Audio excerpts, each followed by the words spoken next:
Well, it's spooky season, so let me tell you about a game that I like very much. Luigi's Mansion 3. I'll start out talking about the speed paint, then I'll give an overview of the game's world, then I'll talk a little bit about the story, and I'll end with giving my opinion. So let's start with the drawing that I'm drawing. I knew just what to draw for this video. Inspired by the season and this game, I decided to dress up Elliot and myself as Polterpup and Luigi. Since Polterpup is a ghost, I just didn't know how to dress Elliot up like that. I found some inspiration on the internet and ended with a pretty classic ghost costume, adjusted for a pet, of course. I wanted to be pretty faithful to Luigi's clothes with my costume, but I just can't with Luigi's shoes. What even are these supposed to be? So I decided to put on a pair of trusty red sneakers in order to incorporate red more. It's clearly an accent color in this drawing, with both Polterpup's color and the Poltergust being red. But I felt it was kind of missing some balance in that, and so I thought it'd be a great replacement for whatever Luigi is wearing on his feet. Background was a bit hard to do, but that was really the most trouble I had with this drawing. So I guess it's time to move on to an overview of the game's world. This world has ghosts and magic, but also science, with a scientist named Professor Egad helping our hero Luigi by giving him a vacuum called the Poltergust.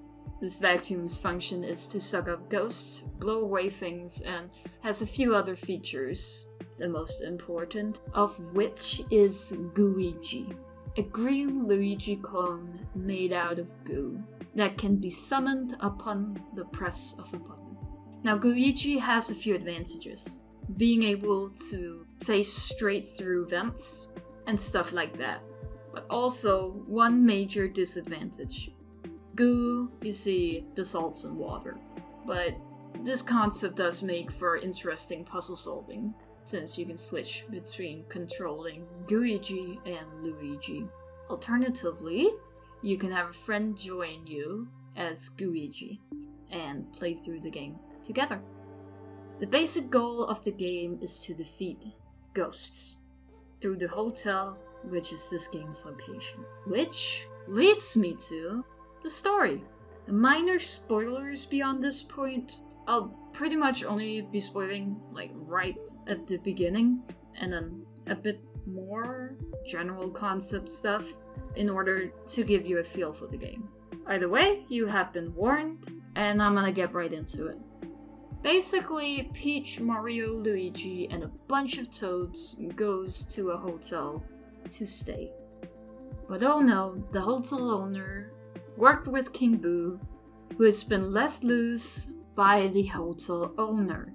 Luigi escapes the fate of becoming a painting that the others suffer by going down a laundry chute.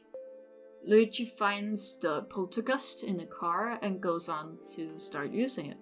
This leads us to Professor Egad, who adds a few new features to our trusty ghost vacuum.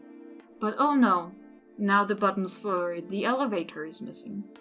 And you're gonna need to get those back in order to rescue Luigi's friends.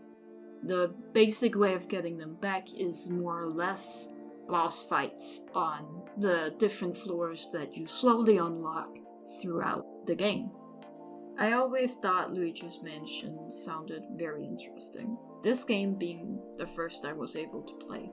I can say I was not disappointed. This game is a lot of fun, and it has a lot of interesting ideas. I'm kinda annoyed at how the jump mechanic works, but that was the only real thing that took me out of the game. Overall, I think I'd give this game an 8 out of 10, and I'd recommend it for anyone who likes to capture ghosts and solve some mild puzzles. Now, this is a Nintendo game, and a Mario Universe Nintendo game at that, which means that you can expect a certain aesthetic and atmosphere for that, even though it's trying to be a somewhat spooky ghost hunting game. It is a very cartoonish style, and would be fit for even younger players, but at the same time, older players can also enjoy the game. I think that it can be really fun if you're in the mood for that type of thing. Anyway, bye!